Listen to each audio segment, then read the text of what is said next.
to Through the Bible. We are listening to the stories of Elijah the prophet, and our story today is titled Elijah's Prayer Brings Fire from Heaven. 1 Kings chapter 18.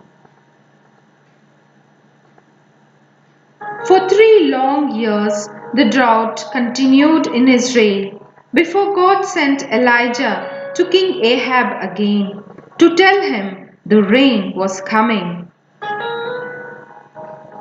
At that time there was hardly a blade of grass to be found, even for the king's horses and mules.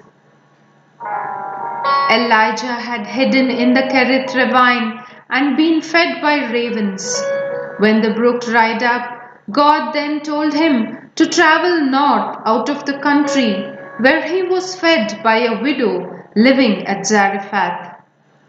In the 3rd year with no rain, the Lord told Elijah to go and present himself to King Ahab. Elijah left Zarephath and travelled south into the land of Israel, where King Ahab had been searching for him. The people in Samaria, where King Ahab lived, were desperate for food and water. They had prayed to Baal, thinking that this false god controlled the weather and harvests. Ahab sent out Obadiah, the governor of his palace, to search through the whole land for a little grazing for the royal animals. Now Obadiah was a good man who served the true God. On the way, Obadiah met Elijah, and when he saw him, he bowed down and honored him. Then Elijah sent him to Ahab to say to the king, "Look, Elijah is here." But when Obadiah heard that, he was terrified. Ahab had hunted right through the land for Elijah, and no one had been able to find him. If Obadiah now went and told the king that he had found Elijah, and they came and Elijah was not there, Ahab would kill him at once. But Elijah said, "Do not be afraid. As surely as God lives, I will meet Ahab face to face today." So Obadiah went to tell Ahab, and the king came out to meet Elijah. When Ahab saw Elijah, he cried out in anger, "Are you the one that troubles Israel?" But Elijah answered him sternly, "I have not troubled Israel. It is you and your household who have turned away from the Lord God and are worshipping the false gods, the Baals of the Sidonians."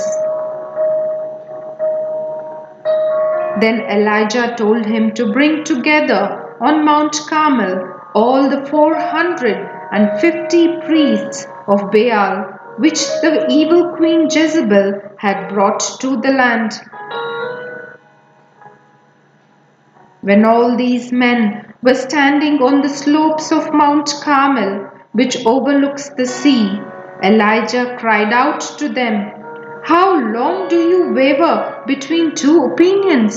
If the Lord be God, follow him, but if it be Baal, then follow him." But the people were silent. Then Elijah called for 2 bullocks to be brought, one for him to offer up to God, and one for the false prophets to offer up to Baal, so that rain might come. Elijah told them that they must place the wood in position and then lay the meat of the bullock on top. He would do the same. The wood must not be set alight. They would pray, and the God that answered by fire would be the true God. Well, the men of Baal prayed from early morning until midday. They leaped up and down in front of the altar as they prayed, but nothing happened. Then Elijah called them to him. First, he rebuilt the altar to God, which the Baal priests had broken down. He made it of large stones, one for each of the tribes of Israel. And round about the altar, he made a deep trench.